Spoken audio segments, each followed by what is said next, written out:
fixed. Oh, yes. No idea. And are you ready? Lloyd, 2 pages. It's recording. Yes. Lloyd? What? No. Ready? We have to wait for the class to come in. Oh, they're coming in? Lloyd? Yeah. Okay. Honey.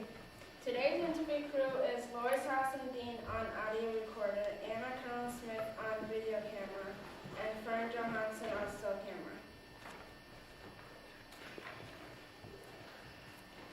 Today I would like to ask you what memories you have of Mr. Martin Baxter and his store, which burned down 75 years ago in 1931. But first I would like to ask each of you a few questions about yourself, personal. Since you are brothers and have the same last name of Hamilton, may I call you Mr. Joe and Mr. Richard? Right, right on. Have you always lived in Marlboro or did you move here from somewhere else? I've always lived in West Brattleboro, where I live now. We started together in West Brattleboro, and we were raised in family on the Hamilton farm, and the farm is still a Hamilton farm, and it's still in operation at this time. Joe's son Kevin is, but I came to Marlboro in 1946. So where did you live before you came to? Before I lived there at the home farm in West Brattleboro. And I went into the service, and it was the return from the service that I came back to Marlboro. Mr. Joe, could you tell me what you remember about the center of Marlboro Town when you were young? Well,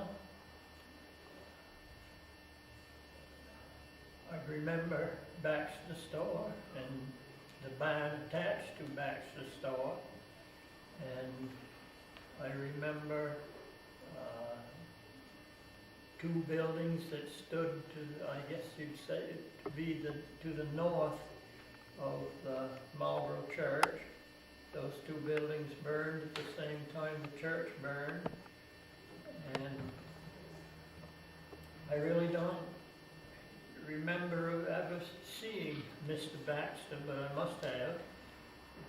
But I was 11 years old when the Baxter property, I think it was the barn, was struck by lightning, and the barn and the house were destroyed at that time. And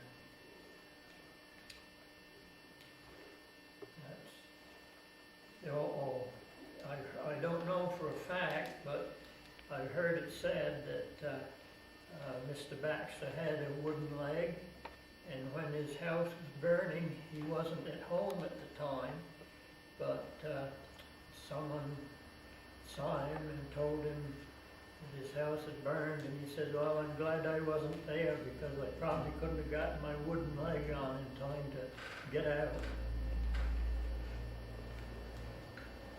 What do you remember about Baxter's store? Well, I can't remember of ever going in his store, just what you could see from the outside. Do you remember anything about the inside? No, I can't remember of ever being inside it, but I probably did when. What about the things he sold there? What's that? What about the things he sold there?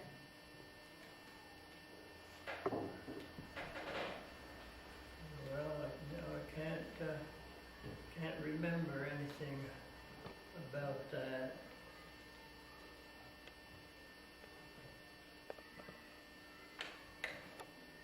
How and when would you go to the store? The only time time I ever saw the store that I know of was when I would come to Marlboro town to go to church. Do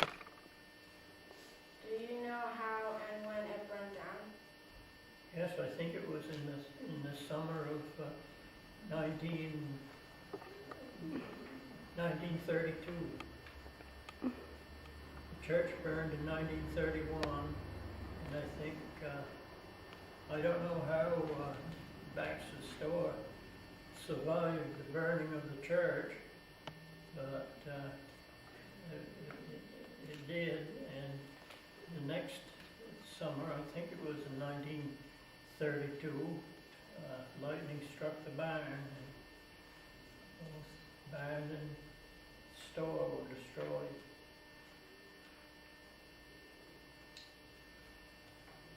What can you tell me about Mr. Baxter himself? Do you remember him at all? I don't remember him at all. I don't remember ever seeing him, but I must have at some time. But Did he have a family? did he? Yeah. I don't know. I don't know anything about his personal life, or all I know about him is he had a store in Marlboro. I understand there are many stories about Mr. Baxter and his store. Do you have any? Well, the only one I have is the one I told you about, his wooden leg. I was glad he wasn't there when his house burned.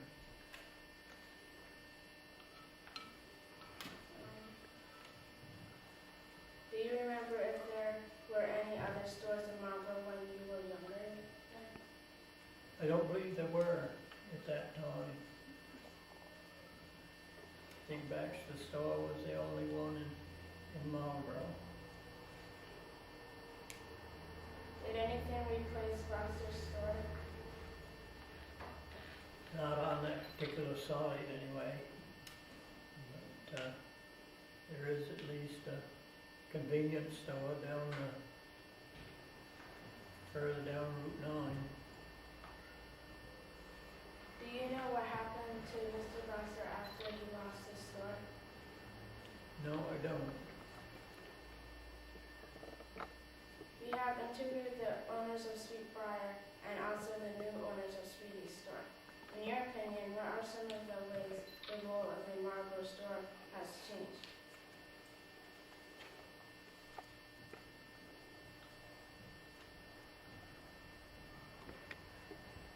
I don't know.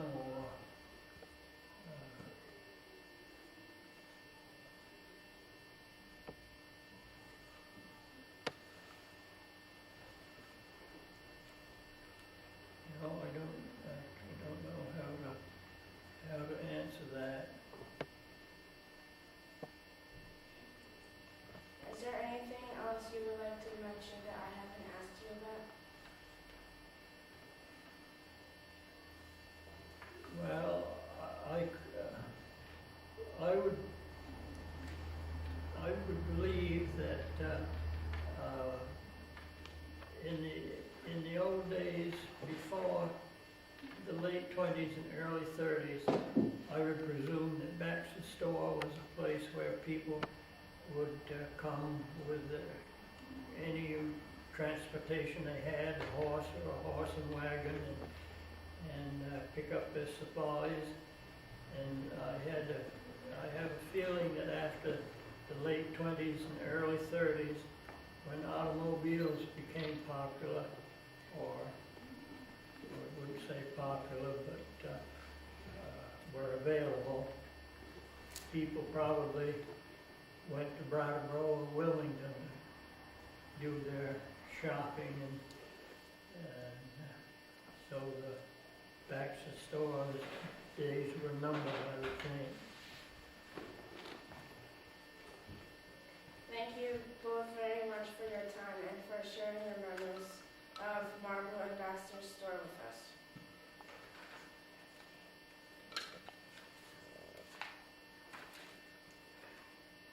do you want to open it up for some of the things that I have here? Yeah. And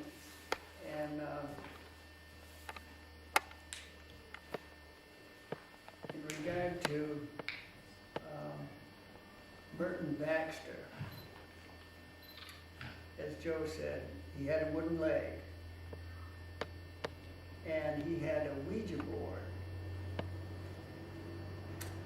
And we were told that when the church burned, he asked his Ouija board if his store was going to burn, and they were trying to get him out, and so much effort was going into keeping water, and I understood that it was either Baxter's store or the townhouse, that some of the carpet in the church was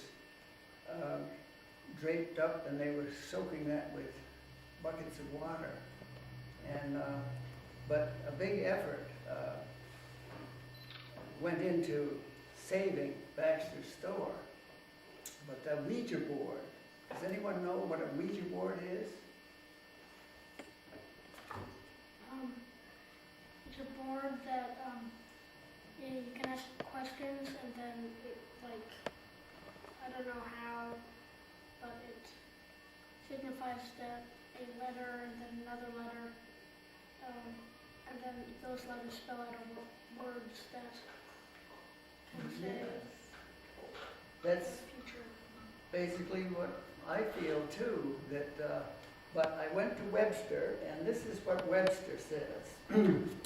A device consisting of a small board on legs, which rests on a larger board, marked with words, letters of the alphabet, and so forth, and which, by moving over the larger board and touching the words, letters, and so forth, while the fingers of mediums or others rest lightly upon it, is employed to give answers, messages, and so forth. That sounds like a long way around. I think yours is about what I remember too, but there seemed to be some fascination about that, and all I can think of is the divining rod that people use to find water. There's a definite pull somewhere that led the one who's operating the Ouija board to get the message, I think, that they want. I don't know. I think that was the way it was with Baxter. He didn't want to get out of there, and his Ouija board said his place was not going to burn. But also, let me see, one more thing.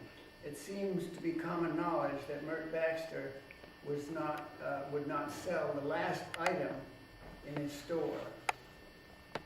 Now, I don't know, that's a great subject to be debated. Why did he do that?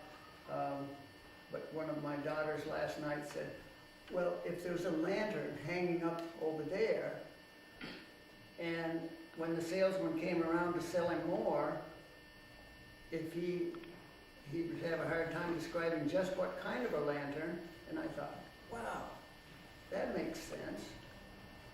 But anyway, Mert Baxter was known for not selling the last of whatever he had on his shelf.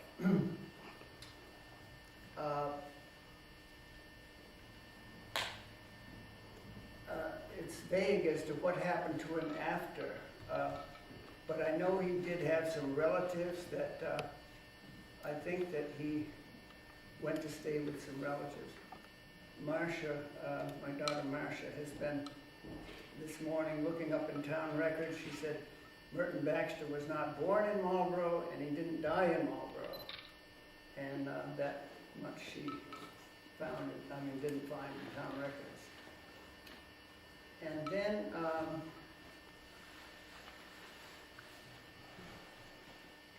when you asked Joe about why how many times we came to the store. The only opportunity we had to go to Baxter's store was when we did come to the church. And so I remember I was 9 years old, and I think, well, if you live to be 84, what do you remember about somebody or something when you were 9 years old? Well, that's where we are coming from in this day. And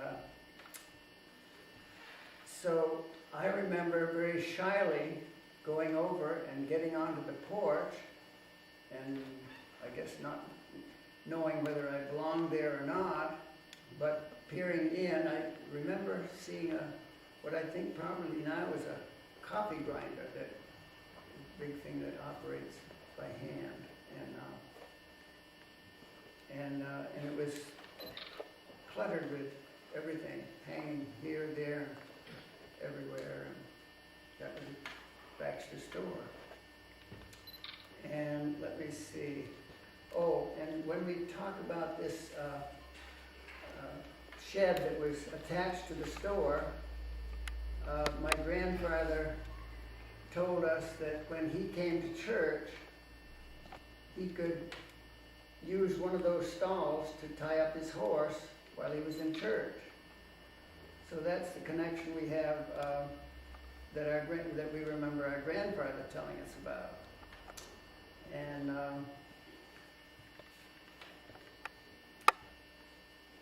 okay, and Joe established that the church burned in 1931, and lightning struck the barn, and the store burned in 1932. But I have another, which looks like many of the other pictures that we have here. It shows the store, and it shows the barn. But this is it's a postcard. It's been copied on the back, and it was written by my wife Joyce's mother, whose name was Maud Barney, and she married Bert Miller, so she was Maud Barney Miller. And she was writing to her father. This is a 1908 postmark.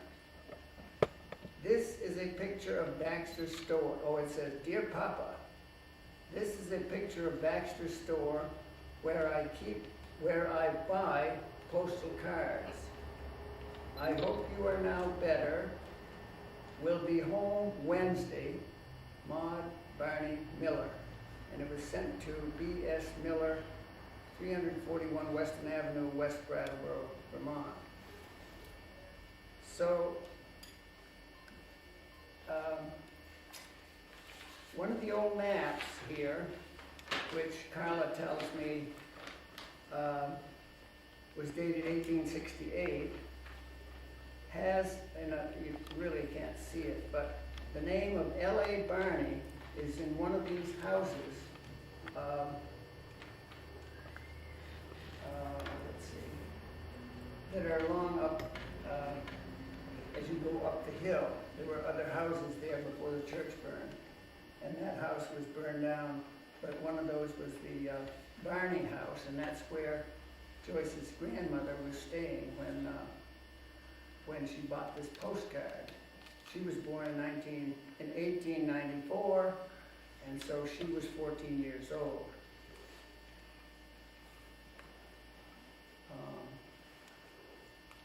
And that was the Lovell A. Barney house that was one of those houses right along beside the church before it burned. And I guess that we're getting to the end.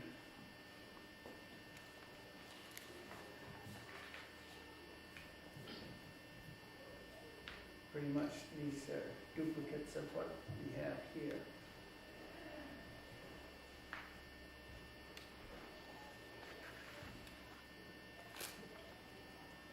I think that's about all that I can give you on the memory of Merton Baxter. Do you remember anything now that I've mentioned that would? No, I can't think. I think it, yeah, just about everything.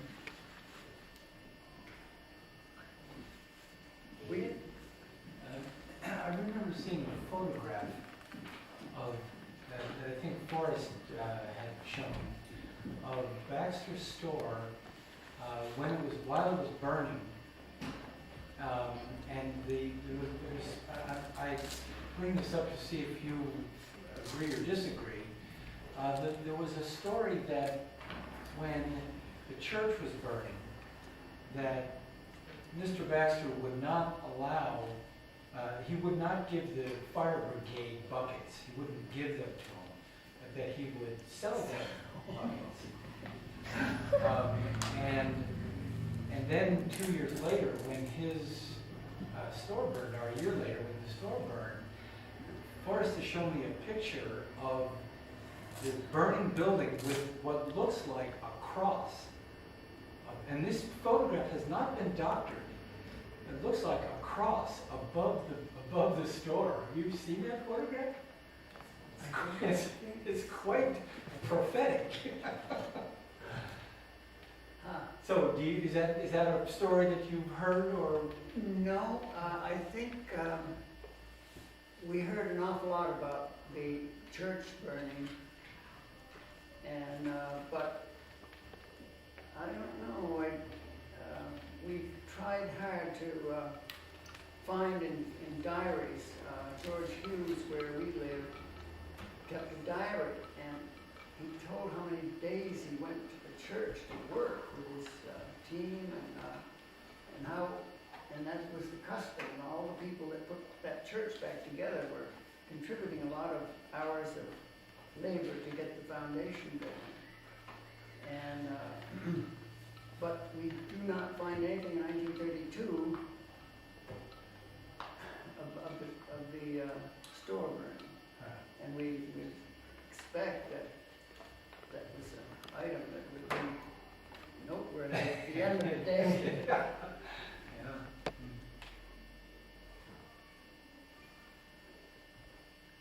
But I thought that this little card and the fact that Joyce's mother stayed in this Barney house, this was just produced a short time ago. I thought it was neat.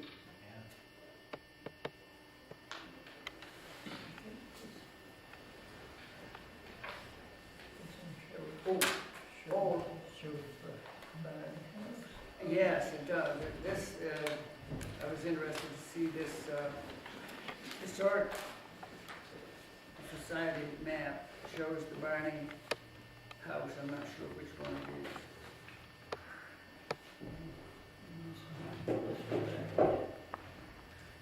This is the Freeman house. Yeah, that's where the fire started.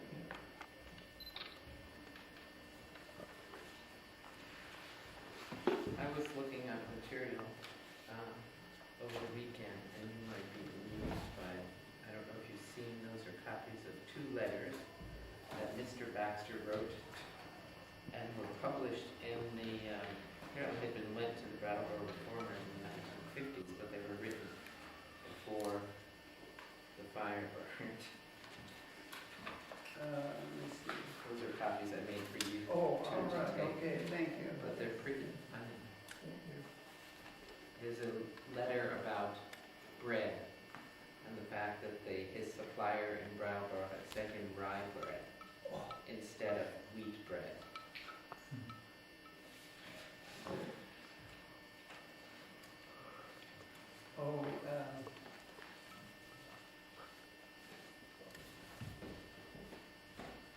Oh, yeah, someone complained.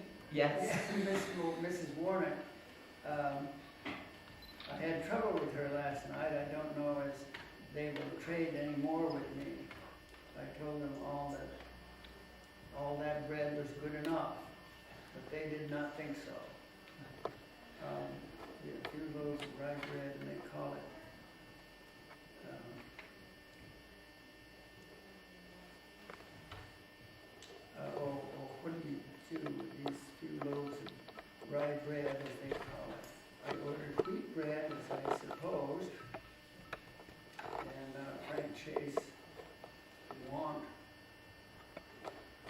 none of that bread.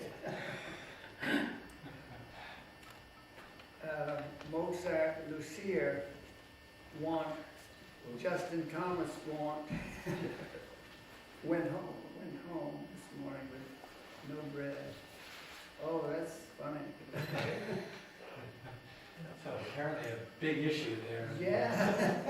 They just didn't like rye bread, they wanted the regular old wheat bread.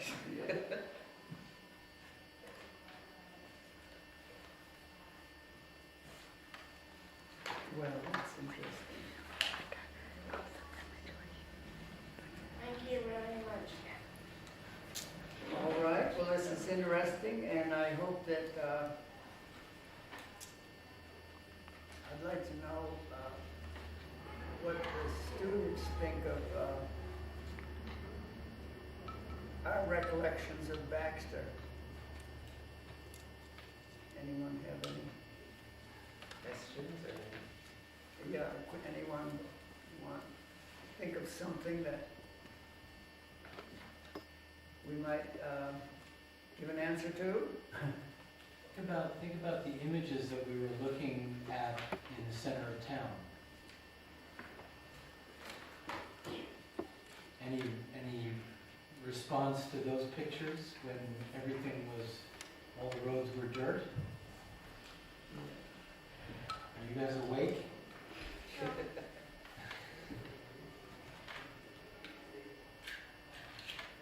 Oh. I think the dust and the dirt would fly as the cars go through in front of that store now. All dirt road. Well, it's interesting to note, Don't leave that on the floor. one of the pictures that, I don't know, maybe they're still David through. Did you didn't bring all the pictures in? One of the pictures are taken from Ames Hill Road down into the center of town, and the whole hillside is bare. It's a great picture.